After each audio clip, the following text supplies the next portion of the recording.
और इसी के साथ एक बड़ी खबर का रुख कर लेते हैं। बड़ी खबर आ रही है बलिया से, जहां बलिया में नाव पलटने से बड़ा हादसा हो गया है। बलिया से इस वक्त की अहम जानकारी, बड़ी खबर।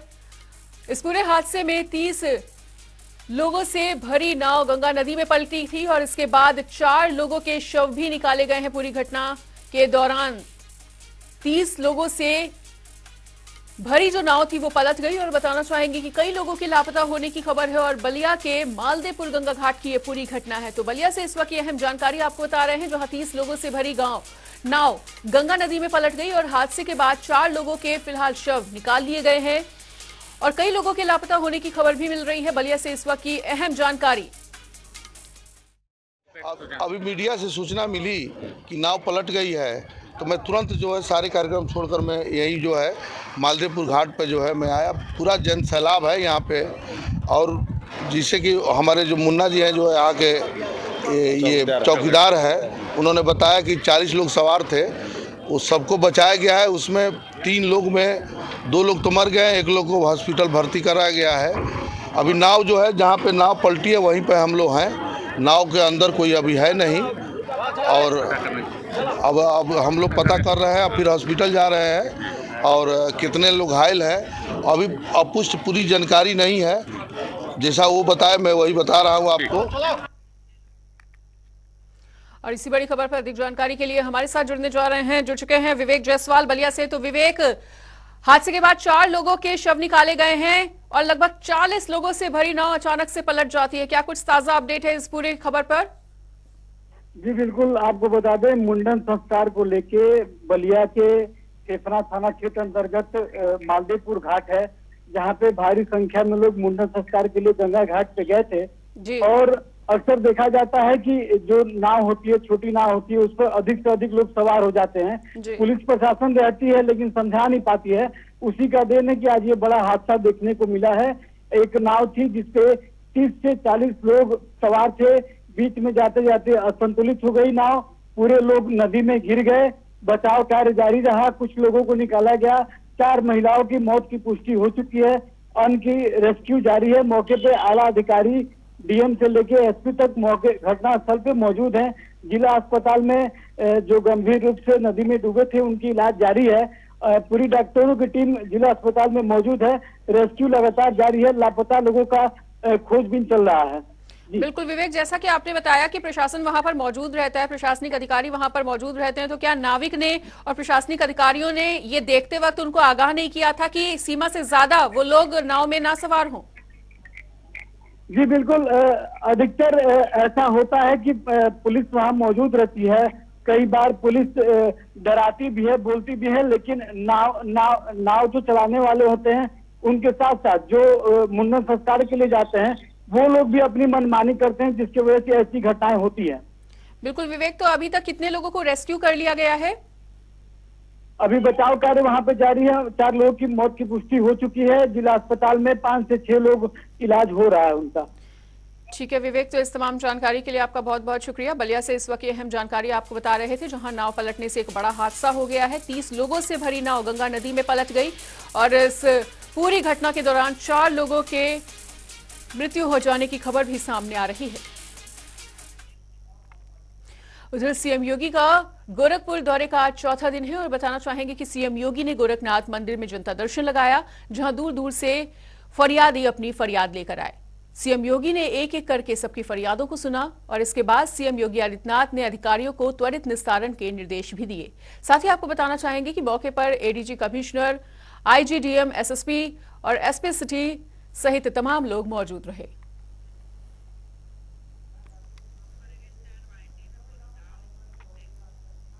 तो वहीं लखनऊ में आज कांग्रेस की समीक्षा बैठक होनी है, जिसमें प्रदेश भर से प्रांतीय अध्यक्ष और पदाधिकारी मौजूद रहेंगे।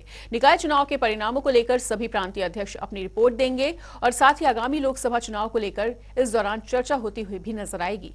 तो निकाय परिणाम पर अपनी रिपोर्ट देंगे वो, और आगामी लोकसभा चुनाव को लेकर भी चिंतन होता हुआ और मंथन होता हुआ नजर आएगा। तो निकाय चुनाव के नतीजों की आज समीक्षा भी की जाएगी और बैठक में प्रांतीय अध्यक्ष शामिल होंगे।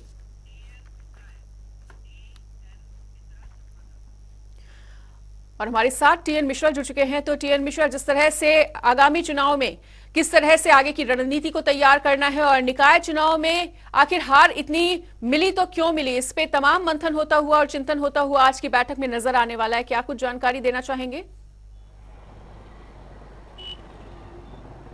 मनीषा, सही है कि निकाय चुनाव में कांग्रेस जो करारी हार मिली है उसको अभी तक कांग्रेसी भूल नहीं पाए हैं। लखनऊ में पिछली बार 8 सभासद थे, इस बार 4 रह गए। कांग्रेस का जो प्रत्याशी था उसकी जो है जहां मेयर प्रत्याशी की जमानत जब्त हो गई। कमोबेश पूरे यूपी में कांग्रेस की जो हार हुई है वो बहुत करारी हार मानी जा रही है। और कांग्रेस के पीछे क्या है कि एक तो प्रचार प्रसार का कमी रही, बड़े नेताओं ने कोई खास फील्ड में उतरे नहीं, वो अपने दफ्तरों में बैठे रहे या कर्नाटक के चुनाव प्रचार में व्यस्त रहे। तो कर्नाटक की जीत को तो ये लोग खुशी मान रहे हैं, लेकिन जो निकाय चुनाव में हार हुई है उसको गम अभी तक भुला नहीं पाए हैं। तो आज पूरे प्रदेश भर के सारे जो है पदाधिकारी बुलाए गए हैं, जिलाध्यक्ष और नगर अध्यक्ष और 6 प्रांतीय अध्यक्ष नसीमुद्दीन सिद्दीकी और नकुल दुबे के साथ जो ब्रजलाल खाबरी खुद अध्यक्षता करेंगे बैठक की। और उसमें वो तय करेंगे कि आखिर हार की वजह क्या थी। वो लोगों से जानेंगे भी कि हाँ आप बताएं क्या हार की वजह है, और उसके बाद फिर आगे के निर्णय लिया जाएगा कि वो क्या करेंगे। तो हार की समीक्षा की पूरी रिपोर्ट बना करके फिर केंद्रीय नेतृत्व को सौंपेंगे और उसके बाद केंद्रीय नेतृत्व निर्णय करेगा कि अगली बार क्या क्या करना है। और साथ ही इस बैठक का सबसे बड़ा उद्देश्य क्या, लोकसभा चुनाव की तैयारियों का भी है कि लोकसभा के चुनाव में क्या ऐसी गलतियां जो अभी नगर निगम में की गई हैं या दूसरी जगहों पे पुराने चुनाव पिछली बार रही हैं वो ना हो, विधानसभा चुनाव में जो गलतियां की वो ना हो, जिससे भाजपा जो है भाजपा से सपा से ये टक्कर ले सके और कांग्रेस को जो है करिश्मा दिखा सके। तो इन सब मुद्दों को लेकर के आज कांग्रेस के जो है कार्यालय में ये बैठक आयोजित की गई। जी मनीषा। बिल्कुल टीएन मिश्रा, और जिस तरह से कर्नाटक में उन्हें जीत भी दी तो अच्छी तरह से उन्हें यह भी समझ में आ रहा है कि कहीं ना कहीं आत्मविश्वासी नहीं होना है, आत्मविश्वास से भरकर लोकसभा की तैयारी नहीं हो सकती। और लोकसभा की तैयारियों के मद्देनजर ये बैठक होने जा रही है और कहा जा सकता है कि हार पर मंथन होगा और 24 पर चिंतन होगा। जी एकदम सही है, हार का मंथन होगा और 24 के लिए जो है इनको रणनीति बनानी पड़ेगी। अगर जनता के बीच में लोग अभी से नहीं गए, क्योंकि भाजपा सबसे बड़ा दल है तो उसने अपनी तैयारियां शुरू कर दी हैं। सारे भाजपा सीएम से लेकर के उनके जो अध्यक्ष लेकर के सारे पदाधिकारी लगे हुए हैं, डिप्टी सीएम लगे हैं, कैबिनेट मंत्री लगे हैं। तो ये लोग अगली तैयारियों में जुट गए हैं। लेकिन कांग्रेस है या सपा है, इसकी अभी वो तैयारी उस तरह की नहीं है। ये लोग फील्ड में नहीं उतरे हैं, ये लोग दफ्तरों तक में सीमित हैं। तो अगर इनको मुकाबला भाजपा से करना है जो बहुत बड़ा जो है एक हाथी की तुलना में माना जा सकता है इसमें यूपी में, तो हाथी से टक्कर लेने के लिए इनको कहीं ना कहीं मेहनत करनी पड़ेगी। और अगर मेहनत नहीं करेंगे तो जो परिणाम जो है अभी हुए हैं ये नगर निकाय में, वही लोकसभा चुनाव में भी सामने आ जाएंगे। जी मनीषा। बिल्कुल टीएन मिश्रा, तो क्या लग रहा है कि कब तक ये समीक्षा बैठक शुरू हो जाएगी और कौन कौन से नेताओं के पहुंचने की संभावना? जी इसमें मनीषा बैठक 12 बजे से जो है प्रायोजित है और इसमें ब्रजलाल खाबरी जो प्रदेश अध्यक्षता करेंगे। इसमें जो है नसीमुद्दीन सिद्दीकी, नकुल दुबे सहित 6 इनके जो प्रांतीय अध्यक्ष होंगे और सभी जिला अध्यक्ष और जो नगर अध्यक्ष बुलाए गए हैं। तो इनके साथ ही जो है सारी रिपोर्ट लेके वो आ रहे हैं, वो इनको बताएंगे क्या क्या कहाँ खामियाँ रहीं, पिछली बार की अपेक्षा खराब प्रदर्शन क्यों रहा।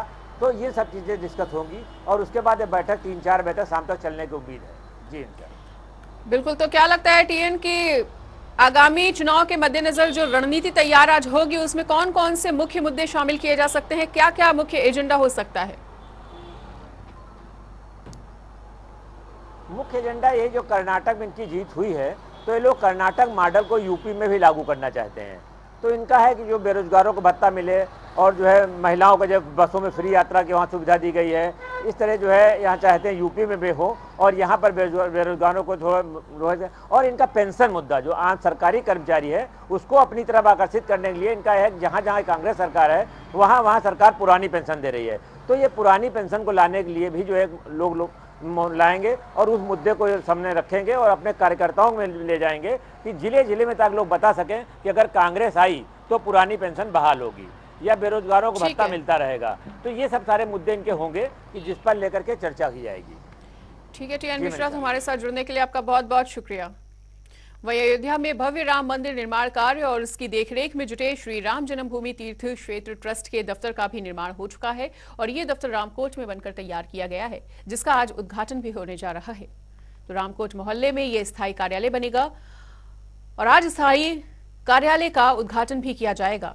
तो श्री राम ट्रस्ट के द्वारा ये स्थायी कार्यालय बनवाया गया है और बताना चाहेंगे कि ये बनकर तैयार हो चुका है, जिसका आज उद्घाटन होना है।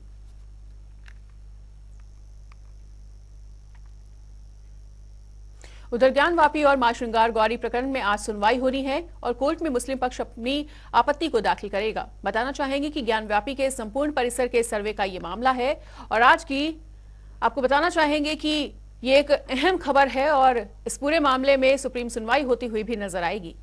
तो ज्ञानवापी से जुड़े 2 मामलों में आज सुनवाई होनी है और मुस्लिम पक्ष अपनी आपत्ति को दर्ज कराएगा। संपूर्ण परिसर के सर्वे का ये पूरा मामला।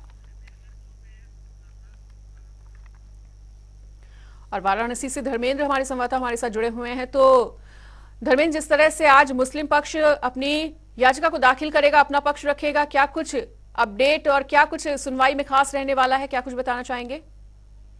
देखिए मनीषा, सबसे बड़ी बात है कि वाराणसी में जिस तरीके से हाईकोर्ट ने आदेश दिया कि ऐसा ही सर्वेक्षण शिवलिंग का कराया जाए और जिससे कि ये स्पष्ट हो सके कि वो शिवलिंग आकृति है या फवारा है, जिस तरीके से मुस्लिम दावा लगातार कर रहा था, वहीं हाईकोर्ट ने एक और रास्ता तय किया कि इस मामले की चूंकि वादी पक्ष हिंदू पक्ष के अधिवक्ता विष्णु जैन ने ये तथ्य रखा था कि जो शिवलिंग आकृति चीज दिख रही है उसी का नहीं पूरे बल्कि ज्ञानवापी परिसर का सर्वेक्षण करा जाए।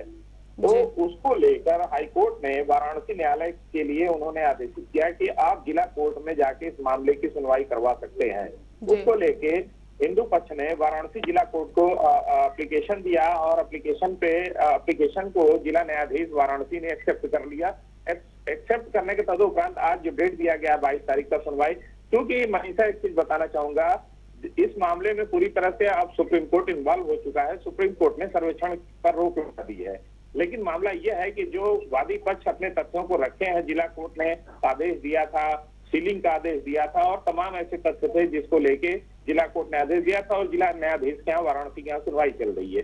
फिलहाल आज जो सुनवाई होनी है वो पूरे ज्ञानवापी परिक्षेत्र की सर्वेक्षण को लेकर सुनवाई होनी है। मामला यह है कि अब क्या सुप्रीम कोर्ट के आदेशों का अनुपालन करते हुए जिला न्यायाधीश कोई आदेश देते हैं उस पे या नहीं देते हैं, ये सुनवाई के बाद तय होगा या अगली डेट नियति तिथि तय करते हैं कि क्या होगा। क्योंकि सुप्रीम कोर्ट जब तक इस मामले में कोई स्टेप नहीं लेता है तब तक तो फिलहाल में जिला कोर्ट में मामले की बस सुनवाई चलती रहेगी। लेकिन आज ये स्पष्ट होगा कि क्या पूरे परिसर की सर्वेक्षण का जो परमिशन की बात हिंदू पक्ष कह रहा है, बार बार हिंदू पक्ष ये कह रहा है कि पूरे ज्ञानवापी परिक्षेत्र का सर्वेक्षण कराया जाए, ऐसा ही सर्वे कराया जाए।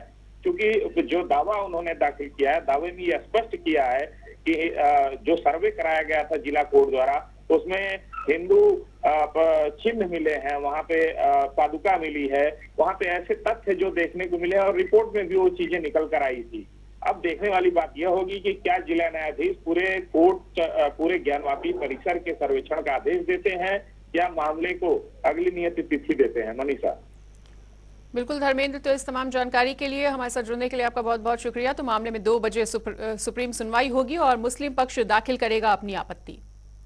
वहीं आज सचिवालय में सीएम धामी की हाई लेवल बैठक होनी है और बताना चाहेंगे कि बैठक में वन विभाग और शासन के अफसर भी मौजूद रहेंगे।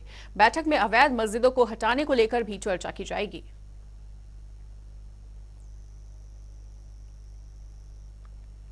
तो आपको बता दें कि सीएम धामी आज हाई लेवल मीटिंग करने जा रहे हैं और सीएम धामी की हाई लेवल मीटिंग होनी है। वन विभाग और शासन के अफसर इस बैठक में शामिल होंगे और आपको बताना चाहेंगे कि अवैध मस्जिदों को हटाने को लेकर भी इस बैठक में चर्चा होती हुई नजर आएगी। तो सचिवालय में ये हाई लेवल बैठक आयोजित की गई है जिसमें सीएम धामी पहुंचेंगे और वन विभाग शासन के अफसर भी इस बैठक के दौरान मौजूद रहेंगे। तो आपको बता दें कि अवैध मस्जिदों को हटाने को लेकर भी चर्चा संभव है इस बैठक में।